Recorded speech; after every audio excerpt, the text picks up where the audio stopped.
Hello and welcome back, everyone, to the continuation of Losers Bracket Round 5 for the Eternal Tournament Series Season 3 Invitational. I am Bairdrus, and once again joined by my wonderful co-caster, LightsOutAce. We are about to get into what is not quite a mirror of the last match that we just saw, but a similar style of decks. We've got Paradox on Rakano mid-range instead of Rakano plate, and Catalyst still repping the big comb players. Yeah, so Rakano mid-range really, it trims down a couple of the plates and some of the early units, and he's playing 4 Obliterates, 2 Flame Blasts, 3 Soulfire Drakes, and 1 copy of Jek the Bounty Hunter, and just looking to go a little bit bigger.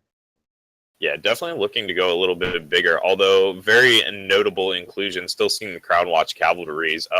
Copperhall Bailiff, kind of an interesting choice in the matchup, given that Paradox isn't exactly aggressive, but he is certainly going to be the aggressor most of the time.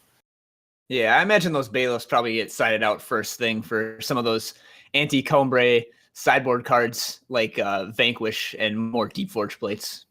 Yeah, certainly going to be more useful there instead. Though we do see Catalyst playing a mostly standard big Combre list. We do see a couple stand-togethers in there, which are not included in every big Combre list, but do make their way into a certain, quite a few of them. So nothing too surprising, though we do see Xenon Obelisks and Healer's Cloaks in his sideboard, as well as a single copy of Passage of Eons for a couple of the matchups he's worried about running into.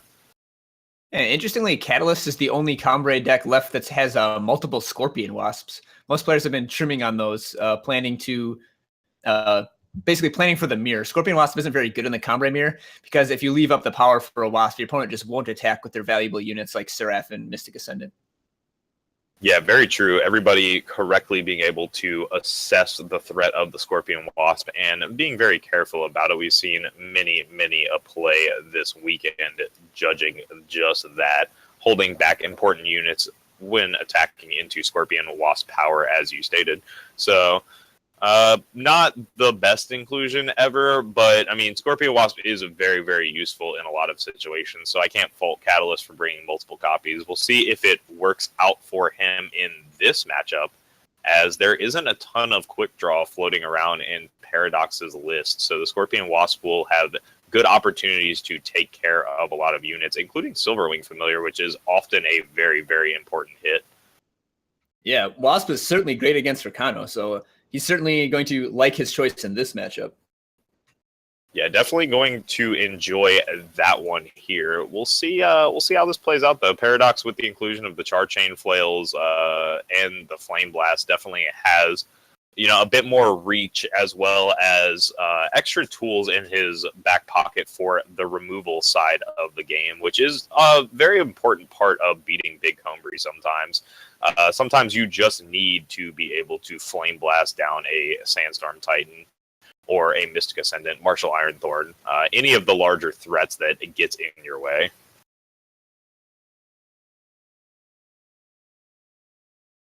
We'll see if his copy of Jek the Bounty Hunter also comes in handy. I do like that inclusion of Jek here, and I am curious to see if we see it paying off here. I mean, Jek certainly has some very powerful effects. The stun and the silence both have very useful applications that aren't always immediately apparent.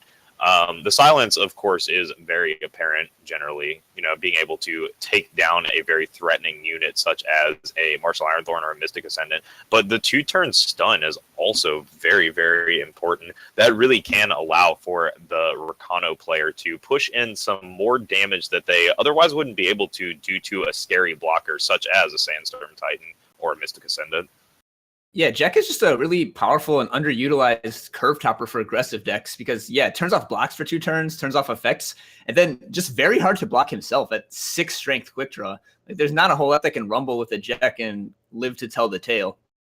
Yeah, certainly not a ton, and we'll see if that one ends up paying off for him. He does only have 1 inclusion, a couple other interesting inclusions in the sideboard, but we'll get into those after the first game as we are jumping right into it. All right, yeah, these players finally managed to add each other as friends, and they're ready to play the game. Yeah, they are indeed, and we see Paradox keeping a bit of a slower hand. But since he isn't on the same he isn't on quite the same build as Unearthly, he's actually not nearly as punished by having depleted power and playing, a little bit later in the game. He's completely comfortable here to wait until turn 2 or 3 to actually establish any of his threats. Yeah, and it might actually like end up helping him a little bit, as strange as that sounds, because he probably would have played Crownwatch Paladin this turn otherwise and had it brickwalled by this Temple Scribe from Catalyst. And now he's going to see the Temple Scribe first and be able to play Champion of Glory instead. Yeah, Champion of Glory will be very nice here. Ooh, and we see a Soulfire Drake picked up. Soulfire Drake is actually a very, very nice card in this matchup, assuming you can dodge Desert Marshal, which we see picked up right now by Catalyst. Although I have a feeling this Desert Marshal is going to find a home much, much, much earlier than the Soulfire Drake will come down.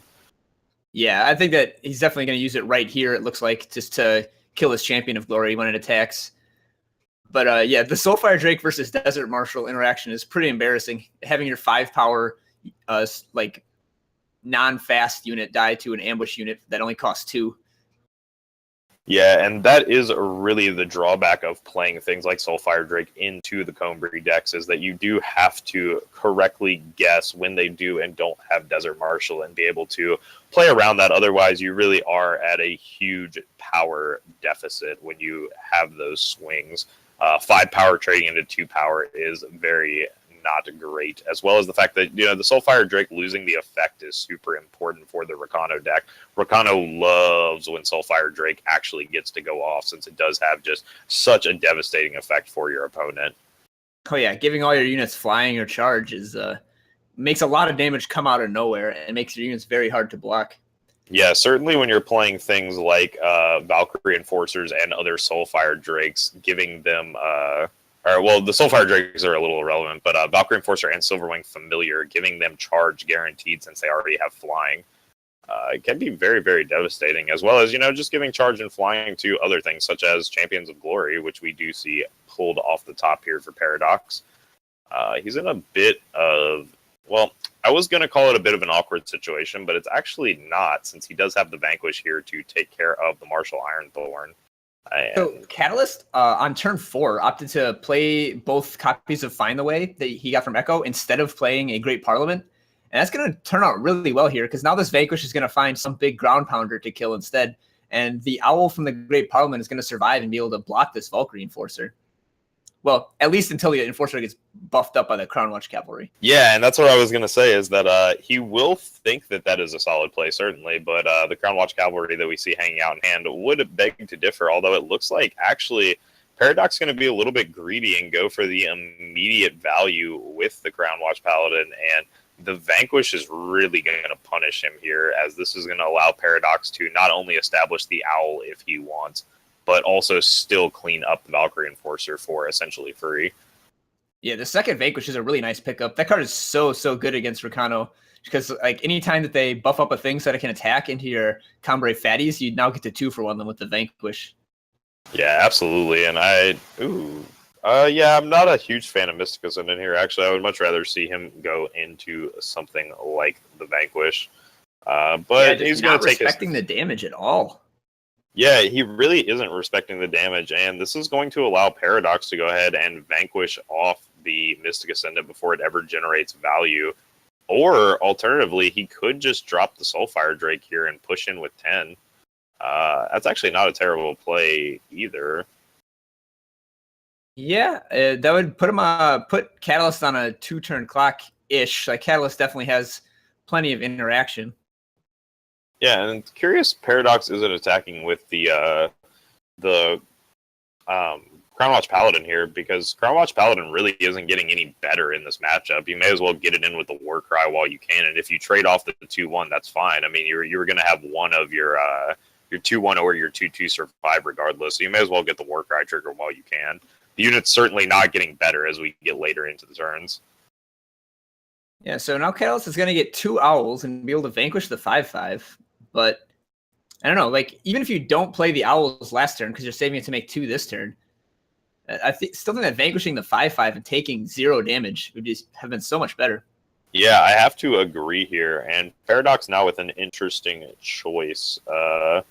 You're going to have to decide whether or not he just wants to run the Soulfire Drake into trading an Owl and buffing the rest of the units in the deck, or if he's just going to drop the Jack here and pick a silence target, which truthfully is not very easy to do in this situation. It's kind of hard to decide really what you want to silence away here. I have to imagine it's Martial Ironthorn, but there is some validity to taking one of the flyers out of the air. Yeah, so this is really the advantage of playing Paradox's version of Rakano as opposed to Unearthly's version. If Paradox were to draw a Deep Forge Plate here, Catalyst has enough blockers that it wouldn't be very effective. But if Paradox just draws an Obliterate, suddenly Catalyst is almost dead. Yeah, and we do see Catalyst picking up another power here, not at all what he is looking for. He is trying to play a much faster game than this. And we're going to see if Catalyst decides to get greedy at all. And it looks like he's going to respectfully only attack with one Owl, although, yeah, not going to be able to be punished here by Paradox particularly. Maybe if he had a Vanquish, but he does not indeed. So we'll probably see a Soulfire Drake come down here in just an A-space attack, given that he understands Catalyst is inclined to trade into the Soulfire Drake instead of eating the extra 5 damage and having the effect go off. Yeah, that attack with the Owl, though, does mean that both of Paradox's ground units will be able to get through, which will put Catalyst in Obliterate range. Although Paradox is probably thinking really hard about those 2 cards in Catalyst's hand. Because if one of those is a Desert Marshal and he attacks with everything, the Marshal silences the Soulfire Drake and the Owl just gets to eat one of those 3/3 or 2/1 for free. Yeah, very true. Although you have to imagine from Paradox's point of view, this is not a position to be playing slow in. I mean, you are dead in 2 turns currently to the board. So yeah, we do see the Soulfire Drake come down and the Ace Space come down as well. And we're going to see how Catalyst chooses to block this here, seeing if he can take care of one of the units. And he does, in fact, decide that the Soulfire Drake is the most pressing unit, though this does give Paradox quite a number of outs now with the possibility of charge on his units. Though picking up Great Parliament here for Catalyst is very, very important, creating more blockers that he can utilize against his opponent. And Catalyst is being a little bit greedy here, waiting a turn to make 3 Owls next turn, which, I mean, I kind of like. It's really harrowing to attack with anything when you know that every unit in your opponent's deck might have charge.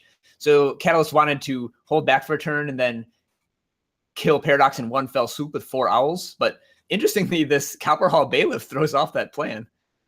And now Catalyst has to attack with an Owl this turn.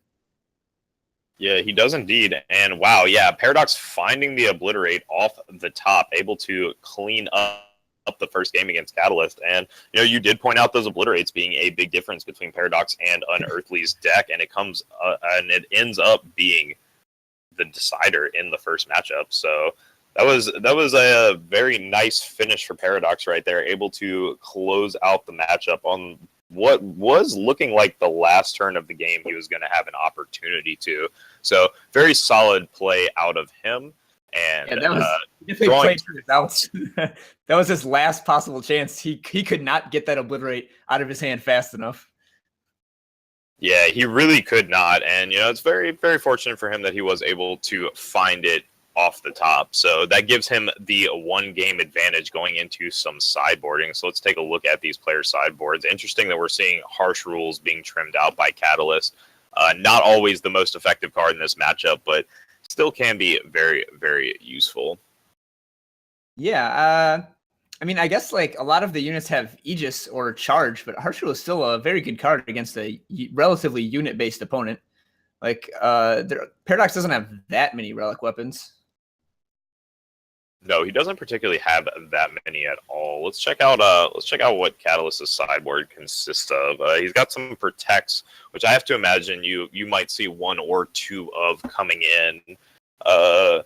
Decay will probably make a splash, although, as you noted, there aren't a ton of equipment here, just some Swords of Ikaria that I have to imagine we'll see some of those come out, since they're not particularly great in the Combri matchup, and also a Deep Forge Plate or 2.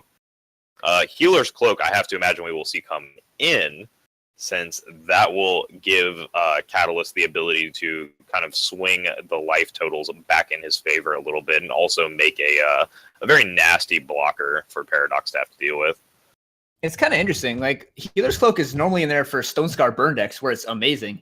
But against this Rakano deck, it's not quite as good because Paradox does have 4 Vanquish, so Healer's Cloaking up a thing doesn't really give you a big fast clock that often. No, it really doesn't. But I have to imagine that you will side in the Healer's Cloaks, not so much for the clock, but really for kind of the inverse, buying yourself more time instead of trying to clean your opponent up very quickly, since you are often put in a position, as we saw last game, where your health does dip quite low against the Rakano decks. And, Paradox didn't even have a particularly fast start against Catalyst either. His start really was not that great. And it ended up, he ended up, kind of going through the mid game, taking more of that mid-range approach that we were talking about, and finishing up with some burn. So, have to imagine that maybe the Healer's Cloak come in definitely to protect. Yeah, it's kind of interesting to think about like what Catalyst wants to do, because all of his cards are going to be great in certain situations and then mediocre in other situations. So there's definitely arguments he made for many of his sideboard cards. Yeah, and on Paradox's side, we see a pair of Protects, another Vanquish, some Silver Wing Familiars, another Deep Forge Plate. So things that stand out to me right away is probably like the extra Deep Forge Plate you'll probably want. I feel like you definitely bring in, well, it's hard to say if you definitely bring in Silver Wing Familiar. Silver Wing Familiar is such a solid card, but at the same time, so is Sandstorm Titan, so... Yeah, Familiar needs a lot of help to be good against the Cambrai fatties. Yeah, definitely not always able to get over the line. And interesting that Copperhall Bailiff is still in Paradox's list. Either he just couldn't find enough cards he wanted to side in, or he just really has some extra insight as to why you want the Cambrai Healer, not Cambrai Healer, sorry, the Copperhall Bailiff in this matchup. Catalyst has me a little bit distracted with his double Cambrai Healer Sandstorm Titan opening that's going to be very devastating for Paradox, who is on a much slower hand here. And this one right out of the gate looks like Catalyst is going to have a huge leg up in the matchup, assuming he can find another power, which we see him find as I speak. Yeah, Paradox opened with 4 power and a Seek power in hand, and then drew 2 more power right away. So it's not looking too great from Paradox's side. And then once Catalyst hit that second time, well, Passage of Eons. Yeah, Passage of Eons did see an inclusion. I was going to note that he did have the 1 copy, and I guess he is worried about some of these equipment coming out of Paradox, as well as needing to silence down some of the units, maybe assuming that the Silver Wing Familiar is coming in, or that he just needs something to interact with the Aegis on a lot of these units. Either way, it is a bit of a strange inclusion in this matchup, but we'll see if it pays off for him as we get further into the game. Yeah, I mean, I guess it's a little bit better than a Decay, because it also can pop a bunch of Aegises, or like take the effect off of a Soulfire Drake, or the quick draw off of a Jack. So, I mean, we'll see how this passage plays out. Yeah, we will indeed. We see a Catalyst picking up a Harsh Rule, but really not needing one this time around in the matchup. He certainly must be feeling pretty good right here, especially after he makes his Sandstorm Titan into a 5/9. That's going to be very difficult for his opponent to deal with. Valkyrie Enforcer at the pickup for Paradox, going to be able to silence off either the Seraph or the Titan. Likely going to have to be the Titan here, but it will still be, a 5/9 beater. I think Paradox actually is going to Crown Watch Paladin one of his units and aim to triple block the Titan. Because as we were talking about earlier, Cambrai doesn't really have any combat tricks to blow out a multi-block like that. Yeah, very true. Although if he does go along this line, I do believe, it's going to be 5, 6. It's only going to be 9 damage, and he will actually get punished by the Cambrai Healer from Catalyst's side, depending on which of these plays he elects to go with. Oh, that's true. Catalyst can create a 5/12 Titan. That's a lot of health on a Titan. Yeah, it really is. It's going to be basically impossible for him to deal with. And Paradox is likely, he keeps going for the Valkyrie Enforcer. He's likely just going to choose to silence the Sandstorm Titan to try and take the endurance away from it to basically say to his opponent, I mean, if you are going to beat me down with the Sandstorm Titan, I'm at least not going to let you block with it as well. I actually like silencing the Seraph more because Paradox is very likely to eject that Titan on the next turn and take away its effect anyways. Yeah, I guess that is true. You do need to eventually, remove the Titan as an attacker or a blocker in this board state. And that probably would have been accomplished better with the Jack. I'm guessing we'll see Jack then come down on the Seraph, but that's not particularly great, as you were just saying, since the 5/9 is still left around to put up quite a bit of damage. Yeah, so they're like in a strange race here where Catalyst is the aggro, but Catalyst doesn't want to commit more units because he still wants to use his harsh rule. There's like some strange tension between Catalyst's lines of play. Yeah, I'm curious to see if Paradox drops a Jack here and silences the Seraph, if that will be enough to see an ace base push and a harsh rule come down for Catalyst. Oh, interesting. He actually still silences and stuns the Titan. Well, now, yeah, it certainly feels like we probably will see the harsh rule since the Titan's going to be shut offline for 2 turns, and this is going to be a very slow few turns for Catalyst. Not a big fan of the Combri Healer right here, unless maybe his grand plan is to pop the Aegis off of the Crown Watch Paladin. But if you go ahead and drop the Combri Healer, you are hard signaling to your opponent that you want to follow this up with Harsh Rule, and that will stop Paradox from committing anything else to the board. Yeah, Harsh Rule doesn't even look very good for Catalyst right here because, one, the Crown Watch Paladin survives because of the Aegis. But 2, if Catalyst just waits 1 turn, the 5/9 Sandstorm Titan is still an effective blocker for Jack. Like, there's really no reason for Catalyst to blow his Harsh Rule this early. Maybe not. I think the issue really becomes, do you want to keep committing things to the board? Definitely when you're this low on power. If I was Catalyst, I think I might honestly have been inclined to go ahead and drop the Harsh Rule this turn, simply because this board is really, it's about an even board, but if you look at your hand, assuming you ever pick up 1 more power, if you still have that Combri Healer in hand, like, you definitely will outvalue Paradox in the late game. There's no doubt about it. Yeah, no, I mean, I agree that Catalyst is winning the late game for sure, but since he wins the late game, I would be inclined to hold the Harsh Rule longer and just try to extend the game a little more. Yeah, that is certainly a line you can take here, and it looks like the line he is going to take indeed, but in the meantime, he's going to have to cobble together a bunch of blocks here to not eat a lot of damage. And this might be the time for Catalyst where you bust 2 of your units in Harsh Rule on the following turn. With the Crown Watch or the Crown Watch Cavalry coming down, giving an extra buff out and providing another unit on board, I think now you can safely Harsh Rule this board away. Yeah, it looks like that's definitely the plan. And Paradox with only a Vanquish in hand is going to have no follow-up. Catalyst, of course, not knowing this, isn't particularly playing into that situation, but it is the situation he's going to find himself regardless, and that actually is pretty good for him. And Catalyst wisely choosing to drop in the Desert Marshal to silence off the Aegis and forcing it through a little bit of damage if he can, and then going to pop his Harsh Rule. Yeah, I mean, if he wasn't going to before, after getting his 5/9 Vanquish, he certainly is going to. And now Paradox is left with only power in hand with an opponent still at 25 health. Yeah, this is going to be a very rough situation for Paradox. He's really going to have some threats coming off the top of his deck, and while we're getting the hand cam back, I don't think we see a threat come down out of Paradox in the meantime, since we didn't immediately establish one. And that seat he just played was the pickup for turn, since he was holding 2 regular sigils before that. Yeah, so now Catalyst has a Mystic Ascendant that's going to be online next turn, and also a Passage of Eons. I guess if Paradox plays a powerful Relic. But yeah, this is looking like Catalyst is going to clean this match up 2-0 here. Yeah.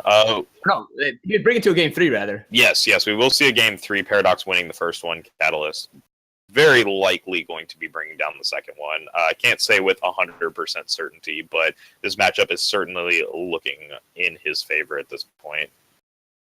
going to elect not to seek power here, trying to force out of the protect line, scare his opponent into being worried about it. But now that we actually see that Mystic Ascendant taken care of with the top deck Flame Blast, Catalyst now finds himself in the position of needing to draw something big to get himself out of this slow chipping Champion of Glory clock.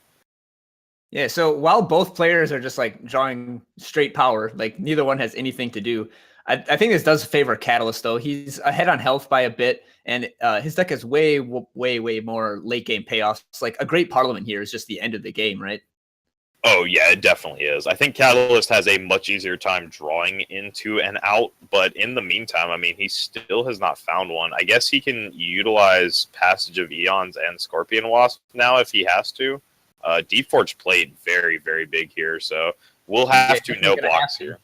Yeah, he'll be able to no blocks here, but this Passage of Eons will actually be pretty useful here, reducing this Champion of Glory to a 1/1 and busting off the Deep Forge plate. So this actually ends up working out reasonably well for him here. Well, the with a card that otherwise, looked pretty dead in his hand, truthfully. Yeah, I've never actually seen Passage of Eons cast before, so that animation was new to me. Yeah, I have not seen it cast either, so there's a first time for everything, I guess. And Catalyst going to just jump in a Scorpion Wasp here to get the block down and force Paradox to have another threat, which we see he does not. Catalyst, on the other hand, does pick up a Desert Marshal, but still very light on threats, and Paradox very clearly frustrated with the amount of power he is drawing into right now. I actually like running out the Desert Marshal and just getting aggressive with it. You know that Paradox has Flame Blast in his deck, and while you're out of Obliterate range, there's still that one Flame Blast hanging around. Yeah, certainly. And we see Paradox pick up a Sword of Ikaria, which actually could potentially be useful here. We'll see if Catalyst elects to jump in front either the Desert Marshal or the Scorpion Wasp, or if he's just happy to let the Valkyrie Enforcer go by the wayside. And it does seem that he is fine losing the Valkyrie Enforcer. Not too bad for him all around. Picking up another Desert Marshal, I think we'll see that line of play you had suggested a second ago, Ace, come down this turn.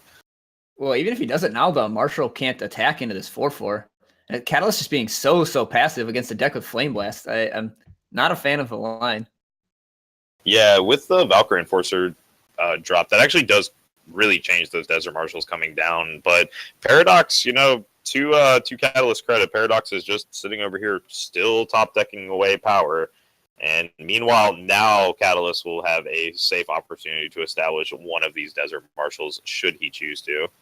And this is definitely the correct opportunity, and Catalyst, recognizing that, does make the push here, try and speed his clock up. That being said, though, I mean, we still will see at current time 3 draw steps out of Paradox to find 1 Flame Blast. Yeah, and this Deep Forge plate means that if he draws a unit, it also will brick wall the ground. Although I guess he'll be so low on health that Catalyst can just swarm around with these Temple Scribes and Desert Marshals. Yeah, and with the Vanquish picked up, the unit's not going to do it either. And with the Temple Scribe in play, that actually will finish it off. Catalyst will, in fact, be able to bring us to a game 3. Yeah, that's going to do it. That game took a strange turn at the end. Both players just drew nothing but power for several turns in a row.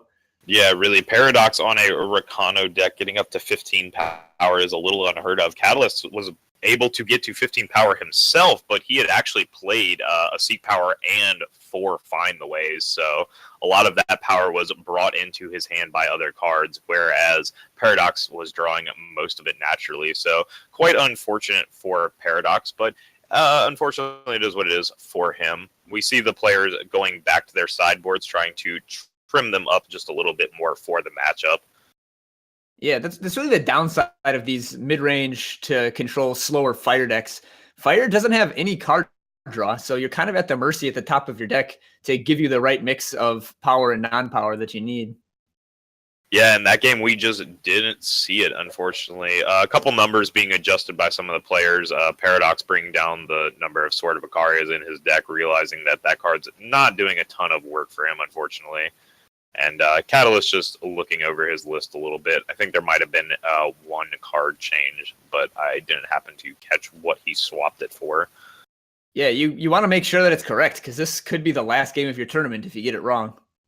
Yeah, very true. And we see Catalyst with a bit of a slower start compared to what he has had, whereas Paradox actually has that quick start that he's looking for in the matchup to be able to mount a lot of that early pressure and really put Catalyst under the gun, as well as, Paradox obviously being on the play here is very, very important for the Rakano decks. He will need to find some power as the turns continue, but the Caleb's favor will help out with that a little bit. So Paradox doesn't have any answers to this Sandstorm Titan and Reality Warden. So if Catalyst can manage to find something to play in the interim or some health gain like a Cambrai healer later on or a healer's cloak, I think that he's in good shape because Paradox can't attack through these beefy guys. To some extent, yes. If the Sandstorm Titan comes down, Valkyrie Enforcer is still in hand. Paradox will at least be able to create a clock, although we see Catalyst picking up a Valkyrie Enforcer. Going to use it earlier rather than later, though, which isn't necessarily wrong in the situation. Yeah, at the very worst, it makes his future removal spells better because now this Paladin's Aegis is popped off. Yeah, certainly. And we do see Paradox with an opportunity here to either drop the 2/2 drops, which is going to be the line he takes, which is fortunate for him since that will allow him to use this Valkyrie Enforcer on the Sandstorm Titan that's coming down this turn and still give him a way to have a clock against his opponent here. Oh, and Vanquish off the top. Wow, that actually is deck.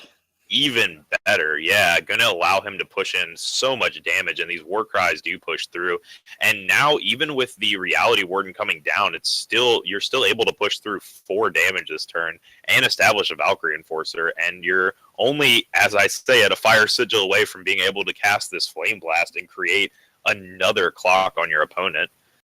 And if the last game is any indication, Catalyst going down to 8 here, this game is going to last long enough for Paradox to just draw up to 8 power naturally.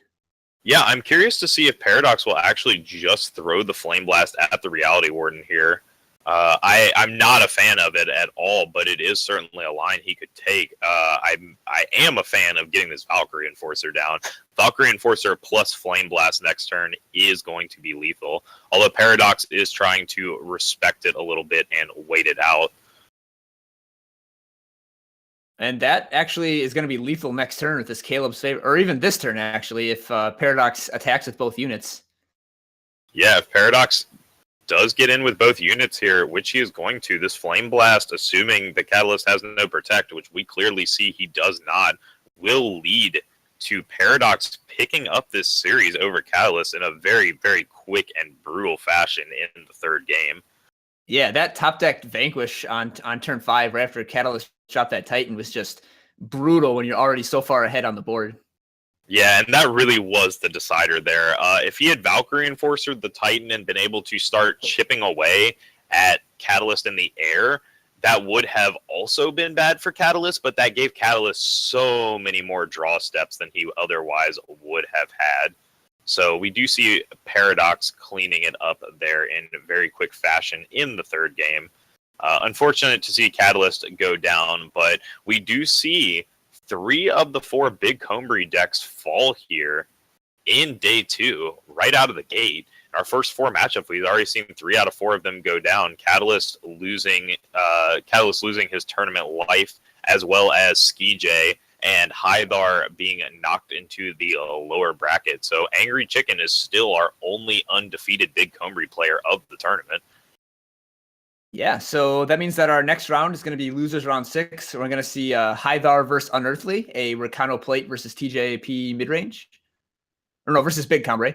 And then Love Up versus Paradox, and that's the TJP midrange versus this midrange Rakano. Yeah, so stay tuned. Yeah, we'll see how those matches play out, so stay tuned, everybody. And we'll be back in just a few moments.